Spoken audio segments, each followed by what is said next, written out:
And it's certainly not about immigration.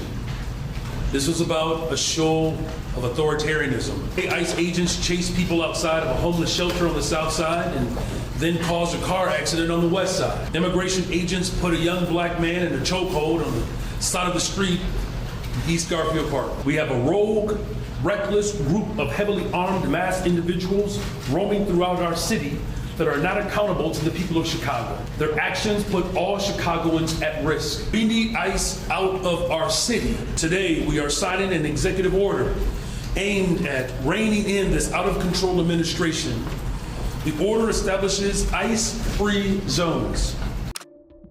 Chicago Mayor Brandon Johnson signed an executive order aimed at limiting where federal agents can gather in the city. This order will prohibit them from using certain city-owned spaces for immigration enforcement activities. The order, which is set to take effect immediately, will prohibit federal immigration authorities from using city-owned or controlled parking lots, vacant lots, and garages as staging areas, processing locations, or operation spaces for civil immigration enforcement activities, it states. We are here today to talk about the events that have transpired over the past week. Past week revealed the true face of the administration's immigration enforcement in our city, and the entire world was able to witness that. On Tuesday, federal immigration agents raided an apartment building in the South Shore community in the middle of the night. This building was managed by a slumlord that people have all been clear about. The city actually sued the owner in February over 15 building code violations. The residents were dealing with deplorable conditions already. This was before ICE trampled. But when they came in the middle of the night, they terrorized the families that were living there. There were children who were without clothing. They were zip-tied, taken outside at 3 o'clock in the morning. A senior resident, an American citizen with no warrants, was taken outside and handcuffed for 3 hours. Doors were blown off their hinges, walls were broken through. Immigration agents coming from Black Hawk helicopters to set up snipers on nearby buildings. This is America. One resident described the situation plainly, and I quote, "They had immigrants in one van and black people in another van." This raid wasn't about public safety. It was about and it's certainly not about immigration. This was about a show of authoritarianism, a forceful display of tyranny. They sent a clear message to all Chicagoans. They said, "We do not respect your rights. We can do anything we want and we will film it and put it on social media."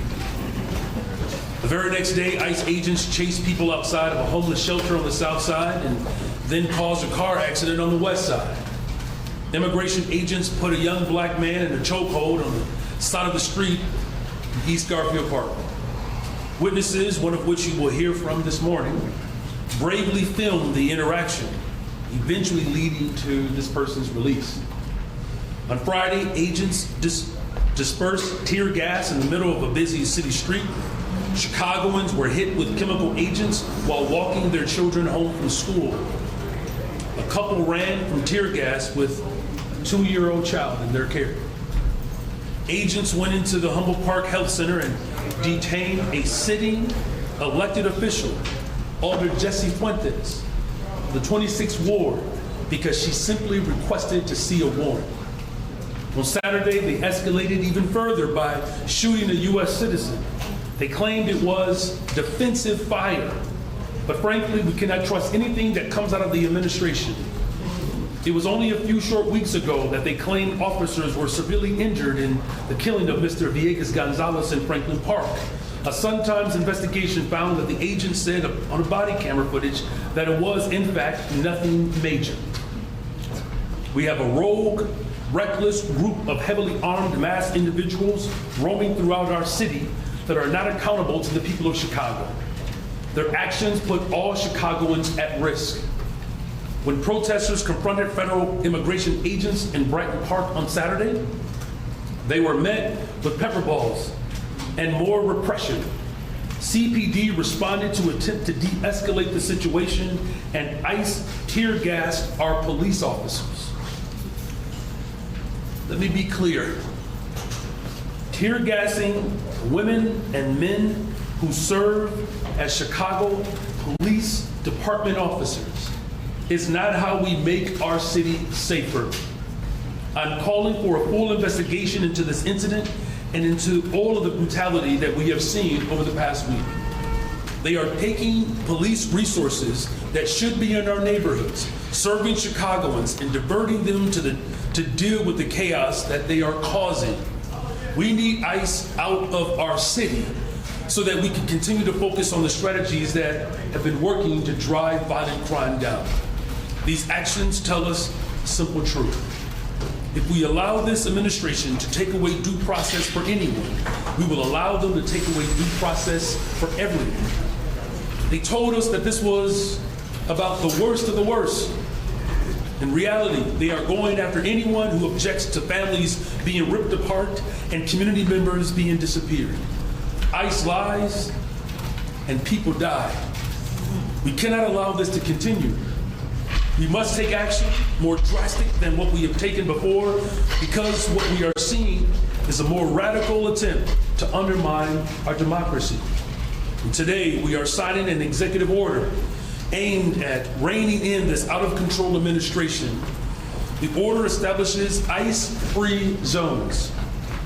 That means that city property and unwilling private businesses will no longer serve as staging grounds for these raids.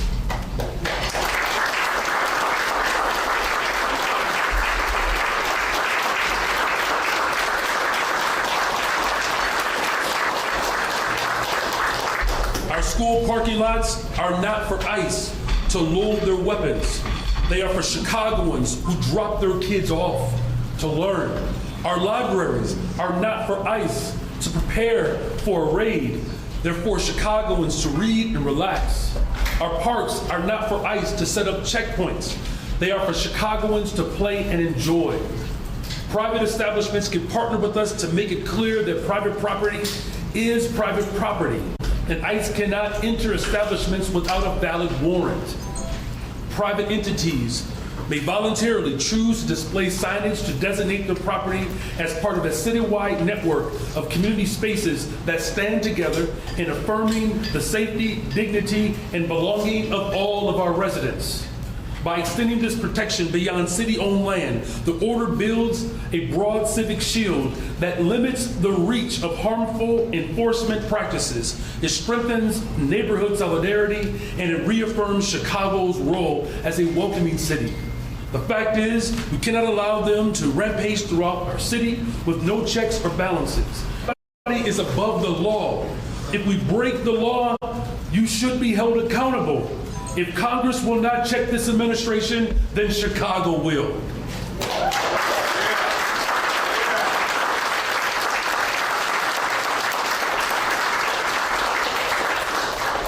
I know there are many Chicagoans who are disturbed by the images and the videos that they are seeing on the news and social media.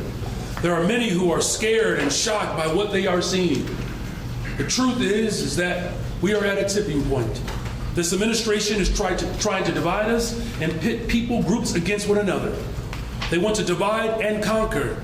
And as I said, in the South Shore, and this has been said very clearly, Black people in one van and immigrants in another. In the face of this unprecedented threat, this moment calls for unity.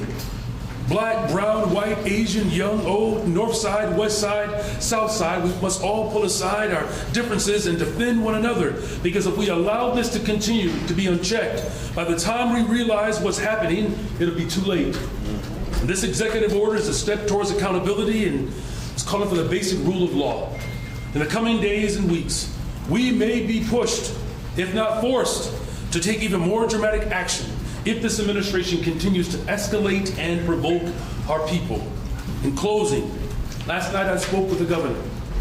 And he informed me that the Trump administration is deploying Texas National Guard to our city. We will speak to our response later today. We'll do that with the governor as well as the attorney general. For now, let me just say that we are unequivocally going to continue to reject the military occupation of our city. The Trump administration must end the war on Chicago. The Trump administration must end this war against Americans. Trump administration must end its attempt to dismantle our democracy. Right as we are making historic progress in reducing violence, the Trump administration is seeking to destabilize our city and provoke chaos. We said that they would use ICE as a pretext to send in the National Guard. And now they are doing just that. I've also said for the last couple of years that the extreme right in this country refused to accept the results of the Civil War. They have repeatedly called for a rematch.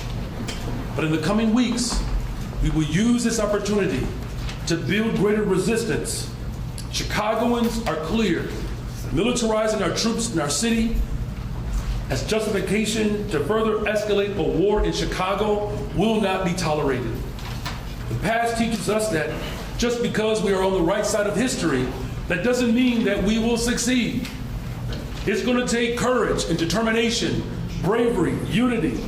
But one thing that I know for sure in this great nation, this moment that we are in, Chicago was built for this moment. Immigrants from around the world, descendants of slaves, have come to this city to make it the global capital of the world. And now we stand in a moment that is testing our very humanity, and the city of Chicago will stand the test of time. Thank you very much.